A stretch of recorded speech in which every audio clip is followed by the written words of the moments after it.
Bon, attaquons-nous maintenant au Texas pour les mineurs. Alors, comme d'habitude, la table de décision sur l'ouverture de 1 sans atout, sachant qu'on va rechercher a priori le contrat à 300 atouts. Bon, nous avons alors la mise en annonce de tout ça, priorité des réponses. Nous avons commencé par les mains régulières sans majeur quelconque. Donc ça, c'était le premier cours. On a d'abord revu les types d'ouverture de 1 sans atout et les réponses avec les mains totalement régulières. On a vu les stémanes avec au moins une majeure quatrième, je vous rappelle, et avec un double ton obligatoire en réponse. Et donc, on fera un stéman à partir de 8 points HL. On fera un stéman également à partir de 8 points HL, même si on possède une majeure cinquième et une majeure quatrième. Ou même une majeure sixième d'ailleurs. Si on a 6-4 en majeur, on commence toujours par faire un stéman. Enfin, on a vu le cas du Texas, c'est-à-dire si on possède une, voire deux majeures cinquièmes et pas de majeure quatrième associée à la majeure cinquième. Si aucun de ces cas ne se présente, et si la main est irrégulière, c'est-à-dire si on a une longue en mineur et très irrégulière, ben la question c'est qu'est-ce qu'on va faire? Alors, je vous rappelle aussi que la manche en mineur, elle est à 300 atouts, surtout quand on est en match par paire. Bon, en match par 4, c'est plus compliqué. On pourrait éventuellement aller chercher une manche à 5 en mineur. Mais donc, la maxime classique, c'est que la manche en mineur, elle est à 300 atouts, ou bien à 6 trèfles ou 6 carreaux. Et surtout, point vraiment fondamental, c'est que la loi numéro 4, si je n'ai vraiment aucun espoir de manche, alors on doit s'arrêter, mais on doit s'arrêter de façon intelligente. Et de façon intelligente, ça ne veut pas dire nécessairement je passe, notamment si j'ai une main très irrégulière. On a vu dans le cas du Texas, avec une majeure cinquième, on fera un Texas même avec 0 points et on va jouer 2 cœurs ou 2 piques. La question peut se poser avec 5 cartes à trèfle par exemple. Mais bon, 5 cartes à trèfle, aller jouer 3 trèfles, parce que là le Texas, sachant que toutes les annonces précédentes ont été prises, jouer au palier de 3 avec uniquement 5 cartes, ça va être compliqué. Donc bref, le Texas mineur. Alors le Texas mineur, notamment si on n'a strictement rien, c'est quand même 6 cartes. 6 cartes et de 0 à 8 points HL max. Alors le Texas, ce sera donc 2 piques pour les trèfles et 3 trèfles pour les carreaux. Alors c'est comme les majeurs, hein, quelque part. C'est-à-dire on annonce la couleur juste en dessous pour dire qu'on est long dans la couleur juste au-dessus. Donc là, 2 piques, on est long à trèfle. Et 3 trèfles, on est long à carreau. Si on n'a vraiment rien, donc on fait le Texas, puis on passe. Et on va jouer au palier de 3. Du fait de jouer au palier de 3, cela impose pratiquement la possession de 6 cartes au minimum. Surtout si on est vraiment particulièrement malheureux. Donc cette fois-ci avec une main de manche, et avec une main plutôt irrégulière, mais avec une main de manche, va se poser la question de est-ce que je fais un Texas en mineur ou pas. Alors la main de manche, je vous rappelle, c'est 9 points HL et plus. Et là, par hypothèse, vous avez une main irrégulière. Alors, deux possibilités. Soit vous avez un singleton ou une chicane, soit vous n'avez pas, vous n'avez pas de singleton, pas de chicane. Si vous n'avez pas de singleton, c'est-à-dire si vous avez une main 6, 3, 2, 2, que je ne me trompe pas, voilà, une main 6, 3, 2, 2, donc là, pas de problème. Vous annoncez la seule manche possible jouable qui est de 300 atouts. Par contre, donc si vous avez un singleton ou une chicane, il est quand même préférable de le signaler au partenaire. Alors, je tiens à préciser que cela peut se faire à partir de 5 cartes dans votre mineur. C'est-à-dire avec une main donc qui serait nécessairement 5, 4, 3, 1 par exemple. Donc 5 cartes, en fait vous avez 9 cartes en mineur. Donc je vais le marquer, hein, 5, 4, 3 et 1. Voilà. Vous avez les points de la manche, mais vous avez un gros problème ici. Et nécessairement, vous n'avez pas de majeur quatrième. C'est-à-dire que ici, vous avez 9 cartes en mineur, obligatoirement. Alors le CEF stipule que vous pouvez faire un Texas à partir de 5 cartes. Et non pas à partir de 6 cartes, comme on a tendance à le croire. mais c'est que vous avez un bon espoir de manche. Et le problème est d'éviter finalement de jouer 300 atouts qui chutent sur l'entame. Alors vous allez faire votre Texas, donc comme d'habitude, hein, Texas pique, enfin Texas à 2 piques pour les trèfles, Texas à 3 trèfles pour les carreaux, et ensuite vous allez annoncer le singleton, vous annoncez la couleur du singleton. Alors il y a différentes conventions qui existent, il y en a certains qui annoncent l'autre couleur. Moi je vous propose d'annoncer la couleur du singleton, c'est-à-dire vous mettez 3 cœurs, singleton cœur, 3 piques singleton pique, donc 3 cœurs ou 3 piques pour le singleton en question. Alors faites bien attention, c'est que 300 atouts, c'est le singleton dans l'autre mineur. Alors si vous avez un singleton dans l'autre mineur, c'est que nécessairement vous êtes 6, enfin singleton chicane, c'est que vous êtes nécessairement 6, 3, 3, 1. Vous ne pouvez pas être dans cette configuration-là, parce que dans cette configuration-là, vous auriez eu une majeure quatrième, et donc vous auriez été obligé de commencer par un stemman. Donc c'est clair, c'est d'une limpidité totale. Donc, connaissant finalement la couleur du singleton, eh bien l'ouvreur, s'il tient bien la couleur qui est faible, il va pouvoir annoncer lui-même 300 atouts. Et par contre, si le danger est présent, eh bien il va revenir au palier de 4 dans la couleur du Texas. Alors au palier de 4, avec une main faible, éventuellement au palier de 5 avec une main forte, et puis tant pis, espoir de manche, parce que le répondant a quand même promis 9 points HL, avec des points de distribution, donc il faut que l'ouvreur y tienne compte de la totalité des points, il faut bien estimer la main du répondant. Et peut-être, notamment en match par 4, peut-être qu'annoncer 5 dans la mineure en question sera une bonne option. Le répondant qui envisage un chelem en mineur pourra commencer, ou devra commencer plutôt par un Texas en mineur.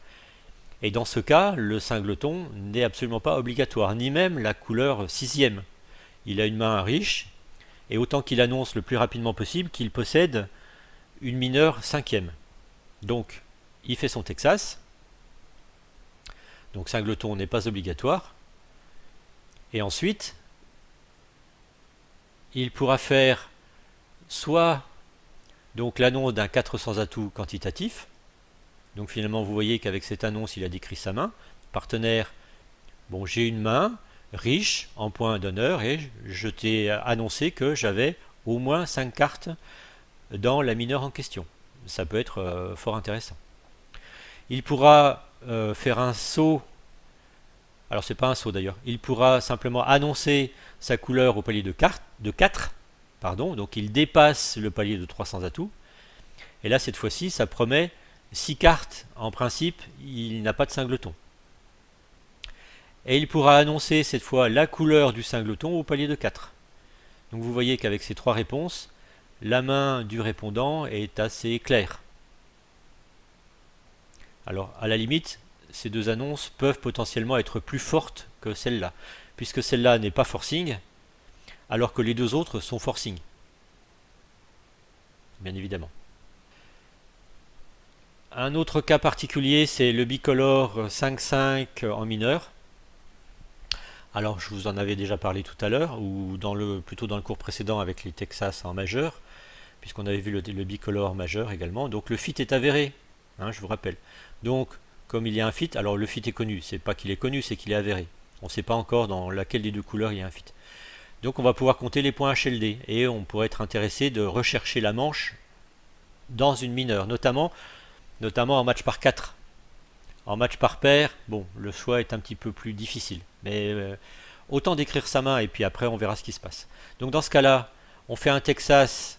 Alors quand je dis Texas pique, c'est qu'on annonce 2 piques, en fait c'est un Texas pour les trèfles. Donc 2 piques, l'ouvreur en principe rectifie à 3 trèfles, et là j'annonce 3 carreaux.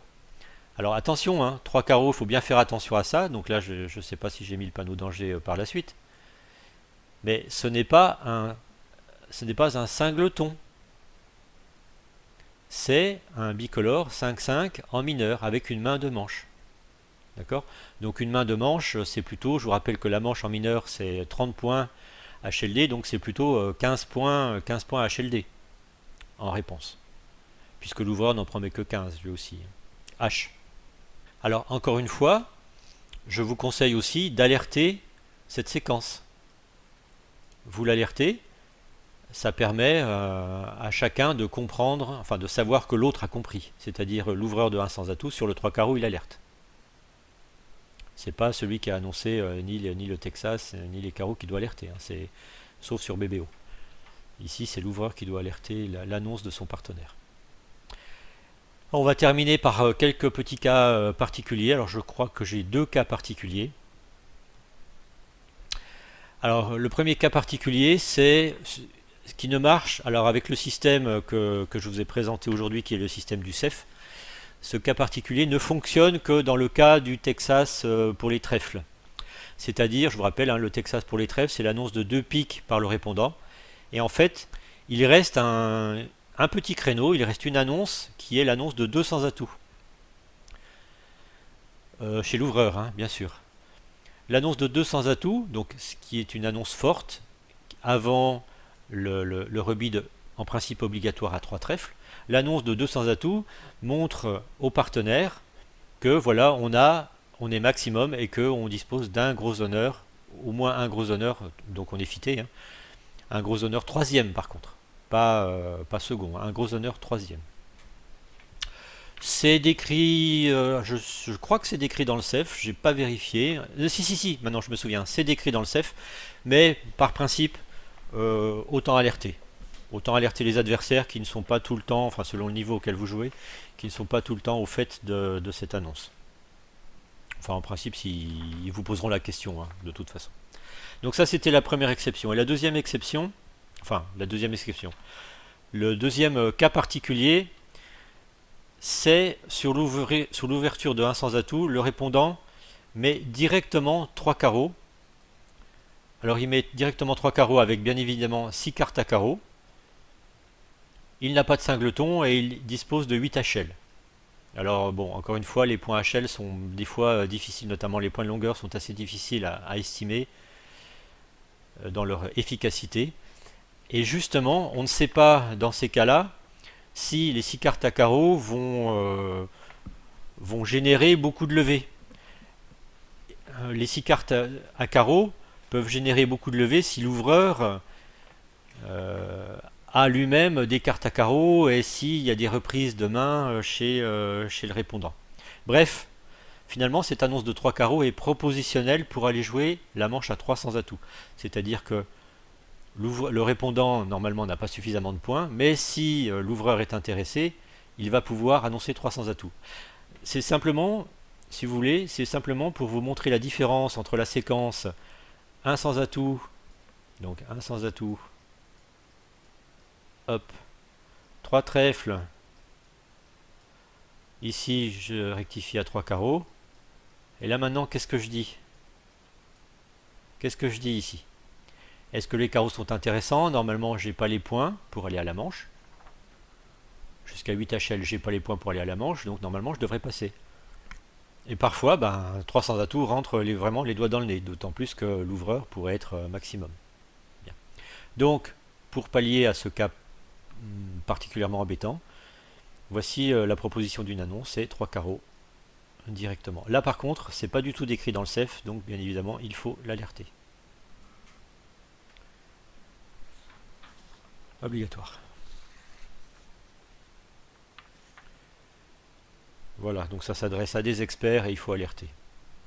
Donc quelques exemples ici. Donc Est, 1 sans atout. Là on va annoncer son bicolore mineur. Donc 2 piques, 3 trèfles, 3 carreaux. Et là avec la main d'Est, en ayant une particulièrement bonne tenue dans les 2 majeurs, malgré le fit à trèfle, et là la réévaluation quand même de la dame de carreau. La dame de carreau au début avait été dévaluée dans le cadre d'un double ton. Je vous avais dit qu'il valait mieux la dévaluer. Là, cette fois, on sait qu'il y a 5 carreaux en face avec probablement des honneurs. Donc, déjà, la dame reprend du poil de la bête. Alors, il y a combien de points exactement? 7 à 7, 14, 15, bon, 16, 17. 17, 18. Bon, le Schlem paraît quand même loin. Donc aller tenter un chelem à 6 trèfles, je le tenterai pas moi personnellement. Et d'ailleurs en fait il manque 2 As. Donc 300 atouts c'est bien, le Est préfère aller chercher 9 levées plutôt que 11 levées. Alors il y a les 11 levées je pense. Oui sans problème, on perd que les 2 As ici. Mais donc vous voyez très bien qu'il y a certainement d'ailleurs 11 levées à 300 atouts. Donc il y a 300 atouts plus 2. Et il y a 5 trèfles égales. Mais donc il vaut mieux jouer 300 atouts en match par paire. Pas de problème là-dessus. Alors ici une séquence assez intéressante. Sud ouvre de 1 sans atout, rien à dire. Nord avec son bicolore mineur commence par un Texas pour les trèfles, 2 piques. Mais là cette fois-ci Sud annonce qu'il est fité maximum. Super, donc fité maximum. En or, on a quand même donc 4 et 4, 8 et 3, 11 et 1, 12 et 1, 13, 14, 15, 16, 17 HLD. 17 HLD plus les 17 en face. Ben, il faut aller au chelem. Ah, là, il y a une erreur, là, mais c'est pas grave. C'est moi qui me suis trompé. Bref. 17 HLD, donc il annonce qu'il est OK pour un chelem, qu'il a envie de jouer un chelem en annonçant 4 trèfles. Alors 4 trèfles, c'est plus limpide qu'annoncer par exemple faire un splinter, ce serait pas très très cohérent à ce stade-là parce que le fit est avéré. Donc 4 trèfles, c'est préférable. Ici, Sud, donc 4 trèfles, volonté d'aller au chelem, bien sûr, je poursuis les annonces, je dépasse le palier de 300 atouts. Alors s'il n'y avait pas eu, s'il y avait eu une simple rectification ici à 3 trèfles, on aurait annoncé les carreaux, enfin bref, on aurait continué à développer la main classiquement. Bref, 4 trèfles, ici 4 cœurs, je saute les carreaux, je n'ai pas le contrôle carreau. En or, eh ben, je suis bien embêté sur les 4 cœurs, c'est-à-dire que je n'ai pas le contrôle pique. Maintenant, est-il possible que mon partenaire n'ait pas le contrôle pique en ayant annoncé qu'il avait une main maximum? C'est-à-dire, est-il possible qu'il n'ait pas As-Roi de pique? Alors, si on fait le calcul, ça doit être possible, mais là on est bien embêté. Donc étant bien embêté, et comme on n'a pas le choix, ben, tant pis, on pose le Blackwood. Alors on est embêté pour 2 raisons, c'est-à-dire que d'une part, on n'a pas le contrôle pique, mais on n'a aucun moyen de continuer autrement qu'à poser le Blackwood. Et une fois qu'on a posé le Blackwood, si par hasard mon partenaire a au moins un contrôle, et comme on joue le 30-41, eh bien il va annoncer 5 carreaux et on est quasiment obligé de jouer 6 trèfles. Donc c'est quand même un développement qui est assez compliqué. Alors là le 6 trèfles, petite erreur de ma part, c'est ici que le 6 trèfles apparaît. Enfin bref, sur 5 trèfles, bon sur 5 trèfles encore une fois, est-il possible que mon partenaire ait 0 contrôle? Alors, en ayant 17 points, 0 contrôle, ça paraît difficile. Alors je crois que c'est possible, parce que ici 4 et 4, 8 et 3, 11 et 1, 12. Donc 12, s'il n'a aucun contrôle, c'est-à-dire qu'il lui manque les 2 As et le Roi de trèfle, donc il aurait 11 points de moins. 12, 12 et 11, ça fait 24. Sachant qu'il a promis 17 points en principe, donc ça paraît pas possible. Moralité, faisons-lui confiance et annonçons les 6 trèfles. Bien. Alors, certains pourraient continuer. Là, j'ai dit qu'on n'a aucun moyen de développement possible, c'est-à-dire que sur 4 cœurs, on pourrait potentiellement dire bon, bah ok, j'ai pas le contrôle pique et mettre 5 trèfles. 5 trèfles, on n'a plus les moyens de faire le moindre Blackwood. Donc, c'est-à-dire que là, sur 5 trèfles, ok, j'ai bien compris que tu n'avais pas le contrôle pique. Est-ce que tu as le contrôle carreau? J'en sais rien. On est emmerdé, quoi. Il n'y a pas d'autre mot à dire. On est emmerdé avec les chelems en mineur. Alors on est tellement emmerdé que j'ai une autre proposition d'ailleurs. C'est ce que je joue avec certains de mes partenaires. C'est que le 4 trèfle ici, chez moi, l'annonce de la mineure, quand on est fité, l'annonce de la mineure au palier de 4 est un Blackwood. Et donc, eh bien, l'ouvreur ici annonce ses contrôles, donc toujours en 30-41, de façon économique, c'est-à-dire que la première annonce au-dessus de 4 trèfles. Alors 4 trèfles Blackwood en cas de fit trèfle et 4 carreaux Blackwood en cas de fit carreau, bien sûr. C'est pas 4 trèfles systématiquement un Blackwood. C'est l'annonce de la mineure En cas de fit, l'annonce de la mineure au palier de 4 est un blackwood. Donc bref, ici j'annonce 30, donc 3 ou 0. Toujours le même raisonnement. On peut espérer quand même que le partenaire ait donc 3 contrôles. Et s'il a 3 contrôles, ma foi, il a les 2 as. Ici, s'il a le roi, s'il a encore un roi, s'il a encore le roi de pique, ce serait sympathique pour aller chercher le grand chelem. Donc cette fois-ci, 400 atouts, c'est la question au roi. Donc là, lui, il a annoncé tous ses rois, il n'a pas de roi supplémentaire à annoncer. Bon, bah, il conclut à 6 trèfles. Voilà. Voilà une autre séquence. Alors cette séquence-là, bon, si vous décidez de la jouer, il faut l'alerter bien sûr, à partir de 4 trèfles, il faut tout alerter. Et il faut bien être fité avec son partenaire, et bien être sûr que ça, ce sera un blackwood. Ici un exemple avec le cas des 6 carreaux dans une main, donc la 3, 4, 5, 6, 8 points HL. Enfin, il y a 8 points H. Est-ce que les carreaux ont une plus-value? Eh bien en fait, voici un exemple concret où les carreaux n'ont pas vraiment de plus-value. Donc un sans atout, 3 carreaux. Ici avec mes 2 cartes à carreaux, je ne suis pas intéressé. Donc je passe.